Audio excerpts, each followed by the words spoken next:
Assalamualaikum warahmatullahi wabarakatuh.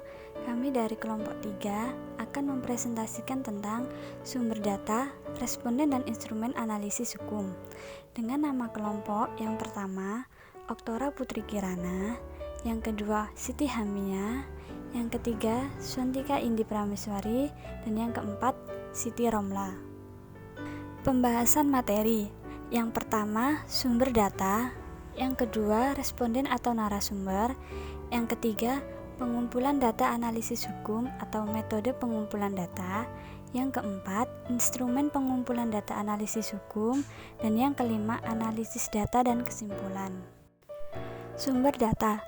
Jenis data yang diperlukan untuk mengkaji aspek hukum berupa: yang pertama, ada data primer, yaitu berupa data tentang tanggapan dan persetujuan masyarakat di sekitar lokasi berkaitan dengan ide bisnis yang dilaksanakan, data pandangan hukum dan konsultan hukum yang dipandang mengetahui ketentuan-ketentuan hukum yang harus dipenuhi dari bisnis yang akan dilaksanakan.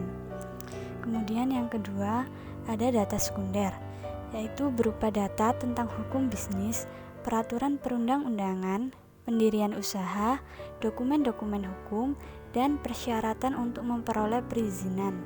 Beberapa dokumen perizinan yang diperlukan adalah: yang pertama, ada izin usaha, yang meliputi akta pendirian perusahaan dari notaris, NPWP, surat tanda daftar perusahaan, surat izin tempat usaha yang dilakukan oleh Pemda setempat, surat rekomendasi dari Kadin setempat, dan surat izin usaha perdagangan setempat.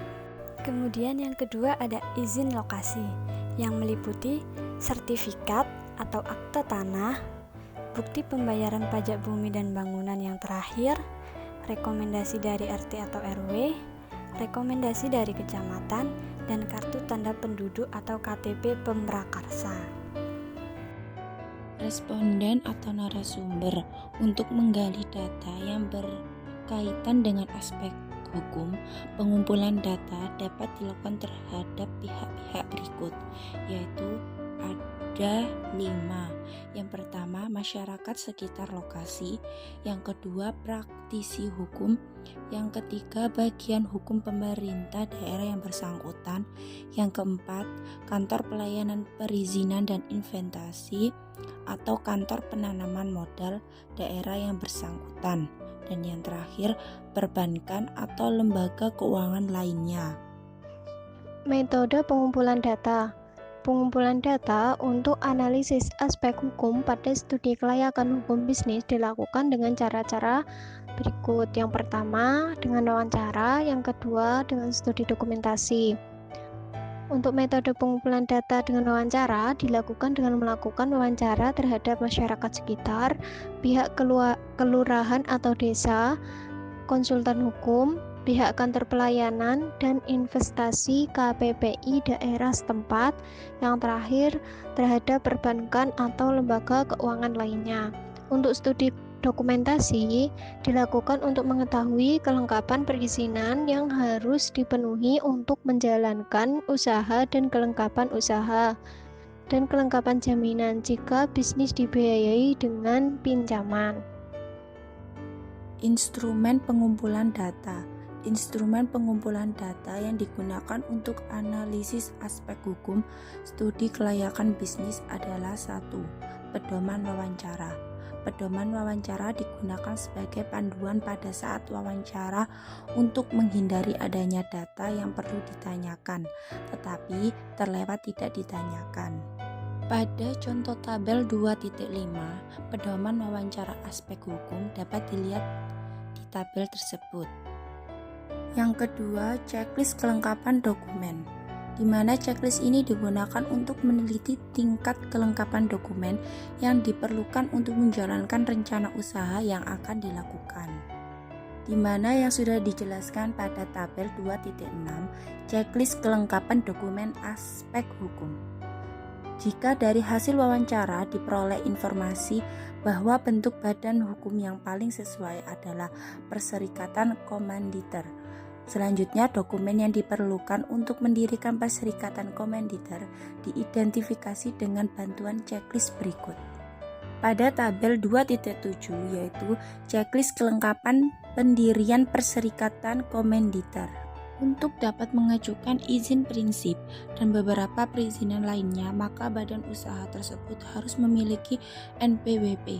Oleh karena itu, selanjutnya dokumen yang diperlukan untuk mengajukan NPWP diidentifikasi dengan bantuan checklist berikut pada tabel 2.8 yaitu checklist kelengkapan untuk membuat NPWP.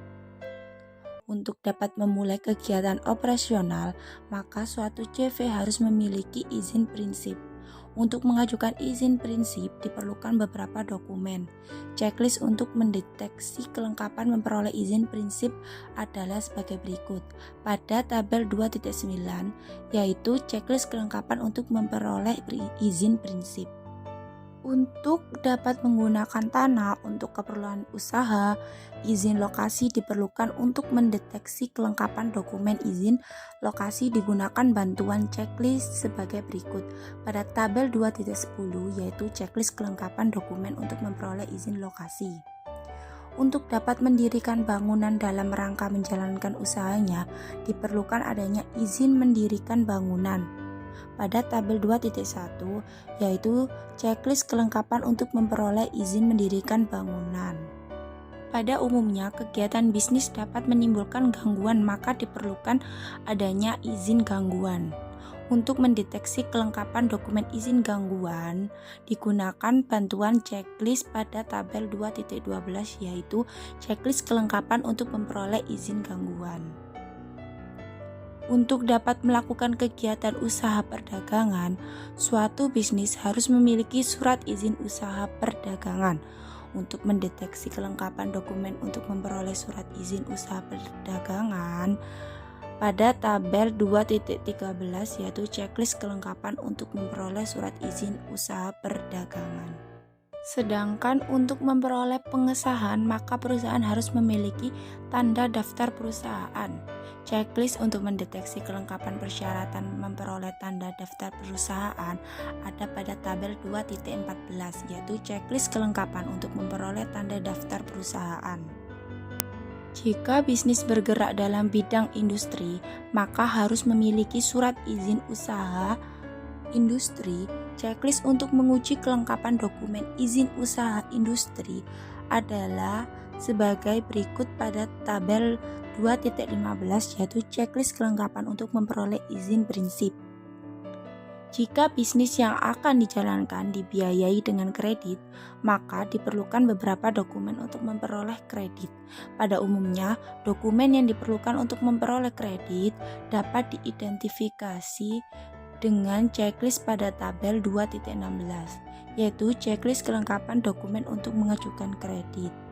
Kemudian untuk analisis data yang digunakan pada aspek hukum adalah analisis kualitatif, yaitu dengan membandingkan secara kualitatif antara ketentuan-ketentuan hukum dengan kemampuan pelaku bisnis dalam memenuhi ketentuan tersebut, persyaratan jaminan dan kemampuan jika bisnis dibiayai dengan pinjaman. Kesimpulan di sini kriteria kelayakan yang digunakan dalam menguji kelayakan aspek hukum adalah jika ide bisnis mampu memenuhi ketentuan hukum, perizinan, dan jaminan yang diperlukan. Jika bisnis dibiayai dengan pinjaman, maka bisnis tersebut dikatakan layak. Sebaliknya, jika ide bisnis tidak mampu memenuhi ketentuan yang ada, maka dinyatakan tidak layak. Yang terakhir yaitu tabel 2.17 analisis kelayakan aspek hukum. Nah, tabel ini untuk mempermudah analisis kelayakan aspek hukum dengan beberapa penilaian. Yang pertama, kesesuaian bisnis dengan hukum yang berlaku. Itu evaluasinya ada berapa nilainya? Itu dari 1 sampai 5. Kemudian keterangannya kenapa aspek hukum tersebut dibilang sesuai dan dengan hukum yang berlaku. Kemudian yang kedua, kemampuan untuk memenuhi persyaratan mendirikan badan usaha perseroan firma, CV, PT, yayasan atau koperasi. Nah, evaluasinya sama 1 sampai 5. Yang ketiga, kemampuan untuk memenuhi persyaratan memperoleh izin prinsip. Yang keempat, kemampuan untuk memenuhi persyaratan memperoleh izin lokasi. Yang kelima, kemampuan untuk memenuhi persyaratan memperoleh izin mendirikan bangunan IMB. Yang keenam, kemampuan untuk memenuhi persyaratan memperoleh izin pengguna atau HO. Kemampuan untuk memenuhi persyaratan memperoleh izin usaha perdagangan. Yang terakhir, kemampuan untuk memenuhi persyaratan memperoleh izin usaha industri atau IUI. Nah, evaluasi 8 ini akan mendapatkan nilai evaluasi tersendiri. Nah, setelah itu nilai evaluasi tersebut dijumlahkan. Ada berapa evaluasi? Jika evaluasinya tinggi, berarti analisis kelayakan aspek hukum tersebut dikatakan layak. Tapi jika evaluasinya rendah, itu berarti dikatakan bisnis tersebut kurang layak di analisis kelayakan hukum ini. Sekian presentasi dari kami. Wassalamualaikum warahmatullahi wabarakatuh.